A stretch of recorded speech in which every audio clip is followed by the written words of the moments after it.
Assalamualaikum warahmatullahi wabarakatuh. Waalaikumsalam warahmatullahi wabarakatuh.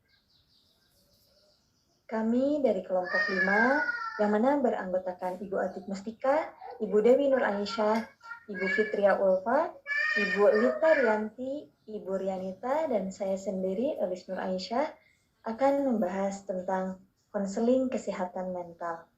Yang mana materi pertama tentang pengertian konseling kesehatan mental akan dibawakan oleh Ibu Fitria Ulfa.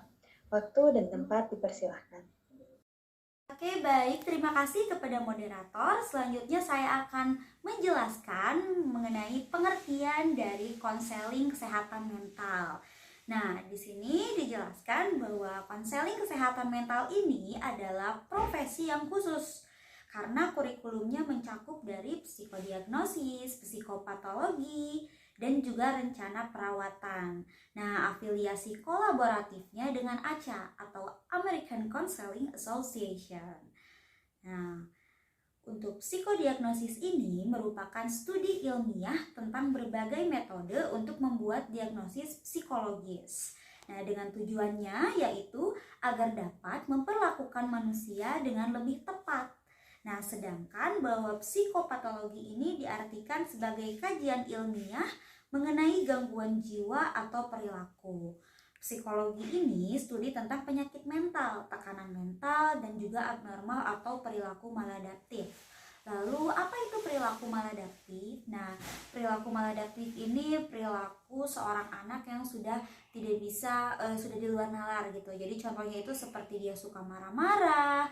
Nah, dia cenderung tidak mau menerima dan dia juga cenderung untuk menutup diri terhadap aktivitas-aktivitas sosial. Nah, dan yang lebih parahnya lagi, kalau dia tidak suka dengan sesuatu atau dia tidak suka dengan salah satu anggota tubuhnya, dia akan menyakiti dirinya sendiri.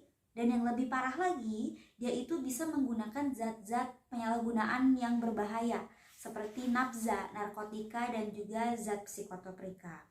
Nah, sesungguhnya psikopatologi ini ada beberapa jenis. Nah, diantaranya seperti gangguan kecemasan, bipolar, gangguan depresi, disosiatif, dan masih banyak lagi.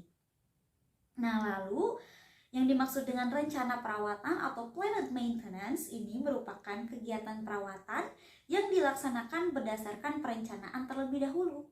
Nah, sedangkan dari semua pengertian ini dapat kita simpulkan bahwa konseling kesehatan mental ini merupakan profesi tingkat pascasarjana yang khususnya berorientasi ke praktek. Jadi program ini tuh berbagi batasan dengan konseling profesional dari sudut pandang konseptual dan juga filosofi. Nah, yang lebih bersifat pendidikan, perkembangan, preventif daripada sebagai pengobatan klinis. Nah, untuk selanjutnya, Surgeon General of United States atau ahli bedah umum Amerika mendefinisikan bahwa kesehatan mental ini merupakan kinerja fungsi mental yang sukses, yang menghasilkan aktivitas produktif, hubungan dengan orang lain yang memuaskan, dan juga kemampuan beradaptasi dengan perubahan dan juga menangani kesulitan. Nah, menangani kesulitannya ini dilakukan sejak masa kanak-kanak sampai kehidupan berikutnya. Jadi berjalan terus sampai kita menjalani hidup seterusnya gitu ya. Nah, kemudian kesehatan mental ini merupakan modal untuk berpikir dan juga keahlian untuk komunikasi dan juga untuk pembelajaran, pertumbuhan emosi, fleksibilitas, dan juga kepercayaan diri. US Department of Health and Human Service pada tahun 1999. Jadi dari definisi tersebut dapat kita ketahui bahwa pengertian konseling kesehatan ini merupakan proses bantuan psikologis yang diberikan oleh konselor kepada konseli baik secara individu maupun secara kelompok. Nah, tujuannya ini yaitu untuk mengenali dan juga memecahkan masalah kesehatan baik secara fisik maupun psikis agar konseli bisa beradaptasi dengan lingkungannya dan juga bisa menata hidupnya menjadi lebih baik. Oke, sekian penjelasan dari saya. Selanjutnya saya kembalikan kepada moderator. Terima kasih. Kepada Teh Fitria Ulfa yang telah memaparkan materinya dengan begitu jelas. Untuk materi yang selanjutnya tentang sejarah konseling kesehatan mental akan saya bawakan sendiri. Konseling kesehatan mental dibentuk pada tahun 1970-an. Konseling ini dibangun terutama karena inisiatif legislatif, khususnya Community Mental Health Center Act pada tahun 1963, yang mendorong didirikannya pusat kesehatan mental secara nasional. Para konselor tingkat master adalah penggagas utama di balik pendirian American Mental Health Counselor Association. Berawal dari terbitnya Undang-Undang Community Mental Health Center Act pada tahun 1963 di Amerika Serikat. Undang-undang ini dimaksudkan sebagai promosi kesehatan mental, sekaligus pencerahan bagi konselor kesehatan mental. Undang-undang ini memberikan dana untuk didirikannya lebih dari 2.000 pusat kesehatan mental dan komunitas. Seiring dengan perjalanan waktu, fokus kesehatan mental mulai beralih dari pencegahan menjadi perawatan. Itu semua berawal pada tahun 1980 terhadap individu dengan berbagai masalah kesehatan mental. Dalam sejarahnya, konseling kesehatan mental didefinisikan dalam berbagai cara, mulai dari bentuk konseling khusus yang dilakukan dalam lingkungan berbasis komunitas pendidikan komunitas non-pendidikan atau lingkungan kesehatan mental. Berbagai pandangan tentang konseling kesehatan mental difokuskan pada perkembangan, hubungan, perawatan, advokasi, atau penanganan pribadi dan lingkungan. Ini semua memberikan gambaran dari bidang khusus ini dengan persyaratan, aktivitas, pengetahuan dasar, dan keahlian. Terima kasih. Sekian materi yang dapat saya sampaikan. Untuk materi selanjutnya akan disampaikan oleh Teh Deana. Silahkan, waktu dan tempat dipersilahkan. Terima kasih kepada Teh Elis yang telah memberikan saya waktu untuk memaparkan materi. Di sini ada 5 poin ya untuk fungsi-fungsi kesehatan mental. Dan akan saya jelaskan satu persatu. Yang pertama ada tempat mengungkapkan emosi. Masalah yang kita hadapi tentu menimbulkan berbagai macam emosi. Nah, emosi negatif yang tidak tersalurkan dengan baik, lama-kelamaan akan menumpuk, lalu menyebabkan masalah baru, dan bahkan bisa memicu timbulnya masalah psikologis lain. Nah, di sini manfaat terpenting dari layanan konseling. Konseling tempat bagi kita untuk mengungkapkan emosi dengan cara yang sehat. Kita bisa mengeluarkan semua kesedihan, rasa takut, dan amarah tanpa perlu merasa terhakimi. Mengungkapkan emosi juga membuat kita bisa merasa lebih lega, sebab akhirnya kita bisa melepaskan beban yang selama ini menumpuk di dada. Selain itu, kita juga bisa memahami dari mana asalnya emosi tersebut dan bagaimana sih cara menghadapinya. Lalu yang kedua ada membuka sudut pandang baru. Masalah yang muncul bertubi-tubi terkadang membuat pikiran kita ini pasti buntu. Nah, inilah yang membuat banyak orang memilih curhat kepada orang lain.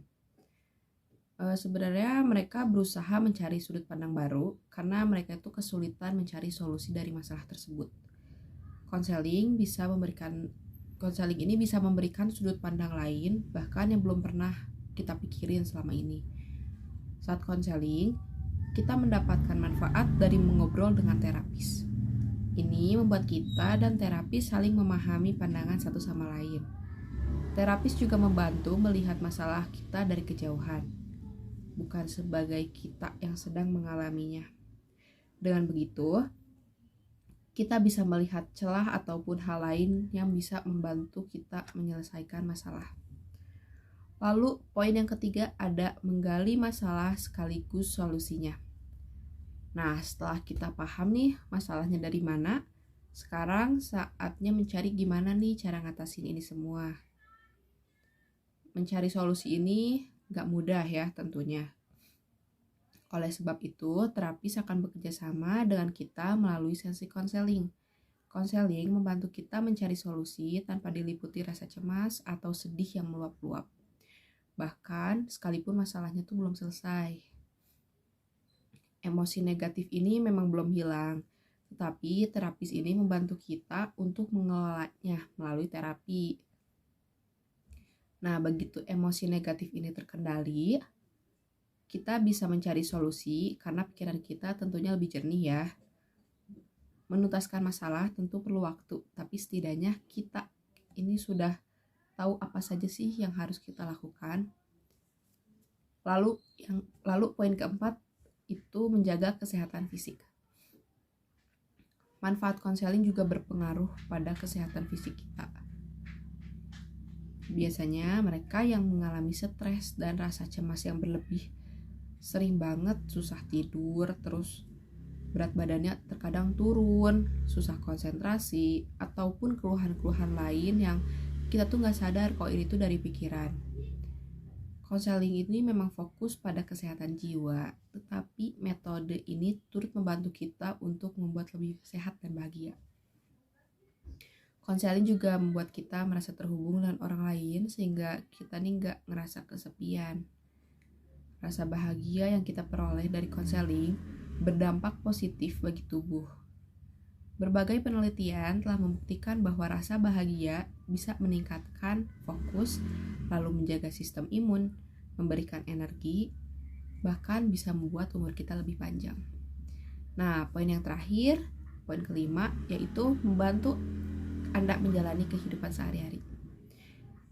Konseling ini memang gak bisa mengatasi masalah semudah membalikkan tangan, tetapi metode ini bisa membantu kita melepaskan beban yang menumpuk dan memberikan ruang untuk berbicara kepada orang lain ketika hidup tuh sulit banget. Melalui konseling, kita bisa bertemu tenaga mental profesional yang bisa mendengarkan semua keluh kesah. Kita juga bisa mengendalikan emosi negatif yang mengganggu dan fokus mencari solusinya demi hidup kita. Manfaat konseling ini tidak muncul dalam waktu yang singkat. Hanya saja, jika kita bersabar dan berkomitmen, kita bisa memperolehnya perlahan-lahan. Lambat laun, kita bisa mengejar mimpi-mimpi yang kita cita-citakan yang tertunda oleh stres yang berkepanjangan. Sekian pemaparan materi dari saya. Mohon maaf bila ada kesalahan kata. Saya kembalikan lagi kepada moderator. Terima kasih kepada Teh Diana yang telah memaparkan materinya. Untuk materi selanjutnya akan dilanjutkan oleh Ibu Atik Mustika. Waktu dan tempat dipersilahkan.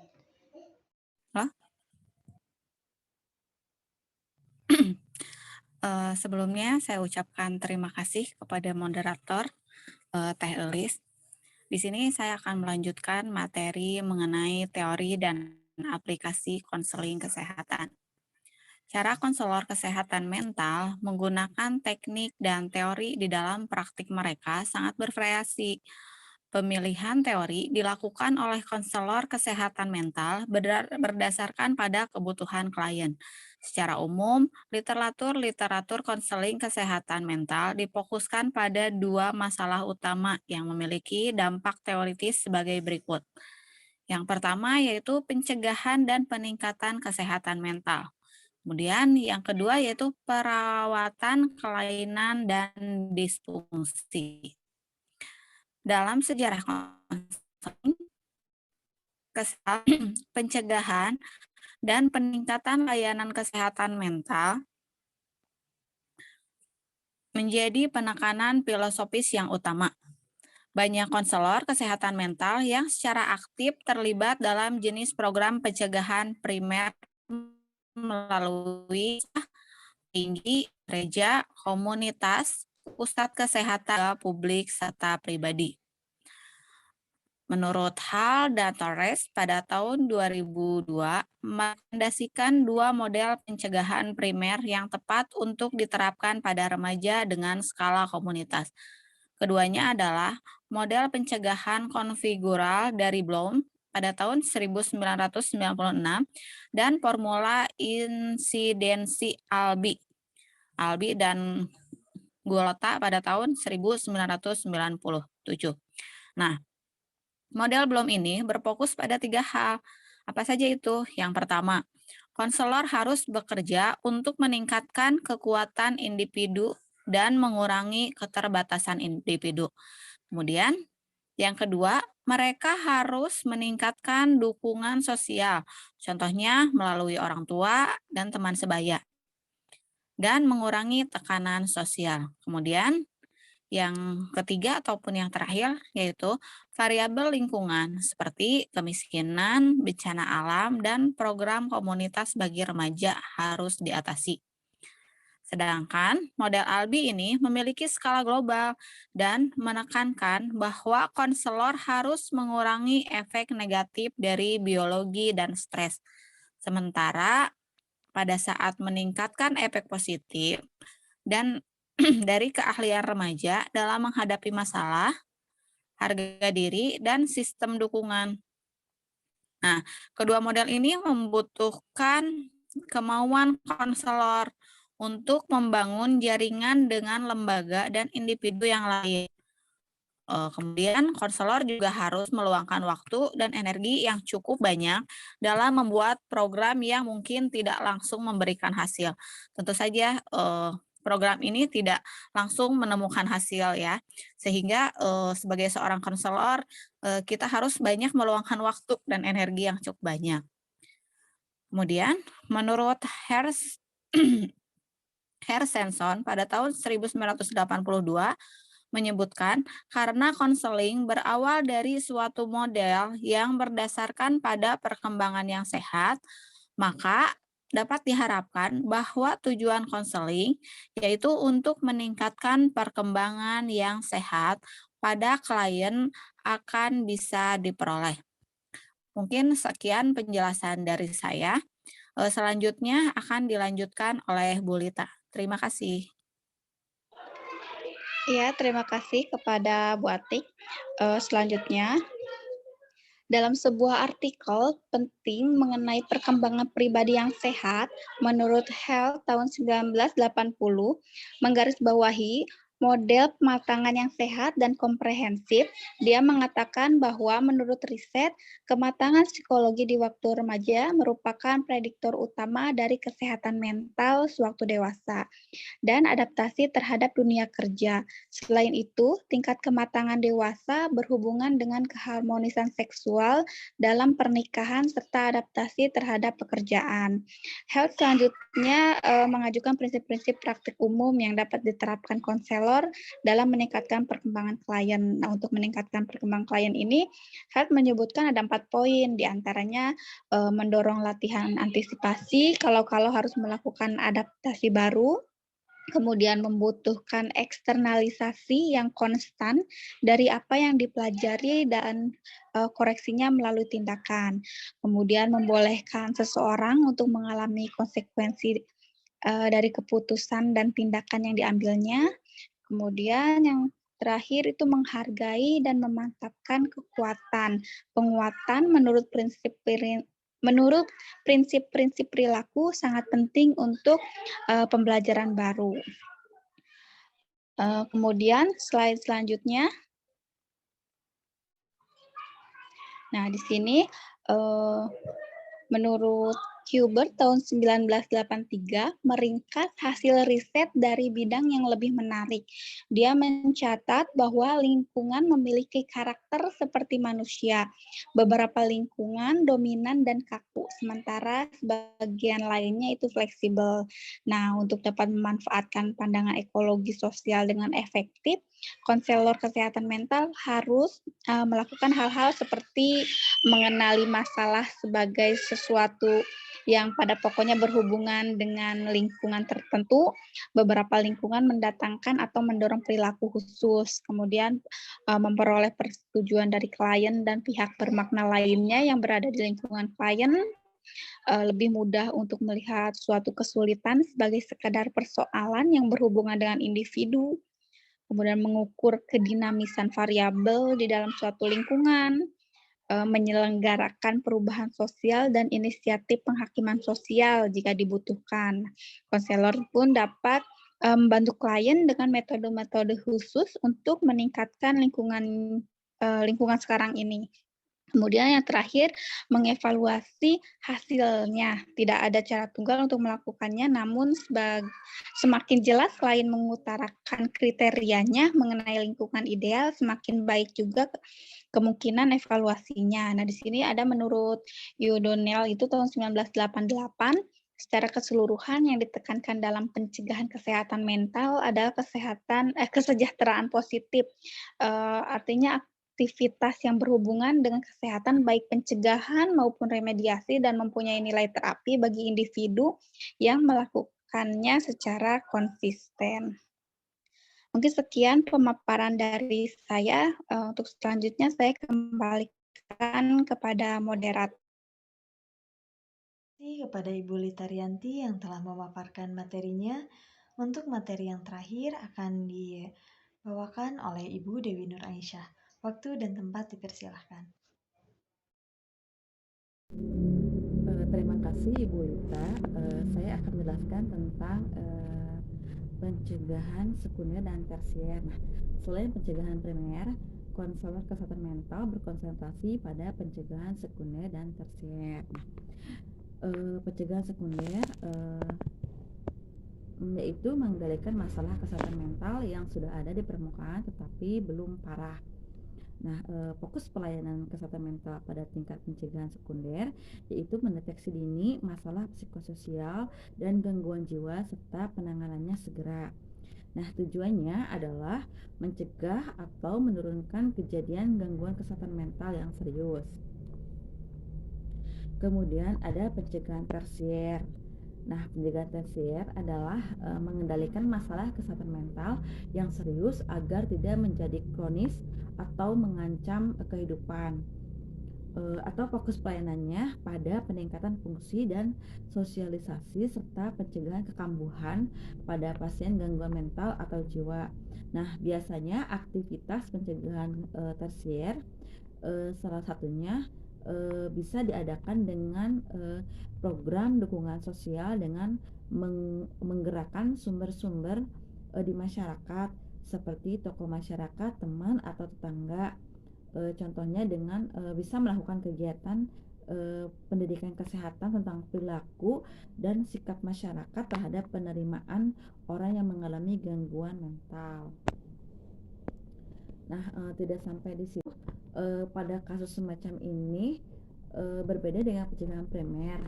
Konselor kesehatan mental menilai fungsi klien dan kemudian jika sudah tepat bisa menggunakan teori dan teknik yang dikembangkan oleh ahli-ahli teori ternama seperti Rogers, Skinner, dan Glasser untuk merawat gejala dan kondisi utamanya. Nah, konselor kesehatan mental yang melakukan perawatan sering menghadapi sejumlah tantangan. Salah satunya adalah memberi respon yang baik terhadap sejumlah orang yang membutuhkan dan mencari layanan kesehatan mental. Dan tidak setiap orang yang membutuhkan layanan perawatan untuk gangguan ringan maupun besar dapat ditangani dengan baik oleh pemberi layanan kesehatan mental seperti konselor, psikiater, psikolog, dan pekerja sosial. Tantangan lainnya adalah biasa yang dihadapi oleh kondisi dalam konseling kesehatan mental adalah tren dalam rumah sakit psikiatrik rawat inap selalu memperpendek rawat inap bagi klien dengan gangguan parah. Periode rawat inap yang diperpendek ini berarti bahwa semakin banyak individu dengan kelainan mental yang tidak mendapatkan perawatan yang mereka butuhkan atau dirawat di sarana rawat jalan. Tempat konselor kesehatan mental memberi layanan dan sering dibatasi oleh peraturan perawatan terorganisir. Jadi intinya tantangannya itu setiap yang dihadapi klinisi konseling itu konselor kesehatan mental memberi layanan dan sering dibatasi oleh peraturan perawatan terorganisir. Jadi intinya tantangannya itu setiap yang dihadapi klinisi konseling itu periode rawat inap mereka tuh diperpendek gitu. Jadi itu tuh salah satu yang menghambat mereka untuk bisa sembuh gitu. Mungkin itu yang bisa saya sampaikan. Saya kembalikan ke moderator. Terima kasih. Terima kasih untuk Ibu Dewi yang telah menyampaikan materinya. Eh, Mungkin ini yang dapat kelompok kami sampaikan. Mudah-mudahan apa yang kami bahas, apa yang kami sampaikan bisa membawa kebaikan untuk teman-teman, khususnya untuk kami sebagai pemateri. Maaf apabila ada kekurangan-kekurangan dalam penyampaian dari kelompok kami. Semoga Bapak dan juga teman-teman memaklumi. Assalamualaikum warahmatullahi wabarakatuh.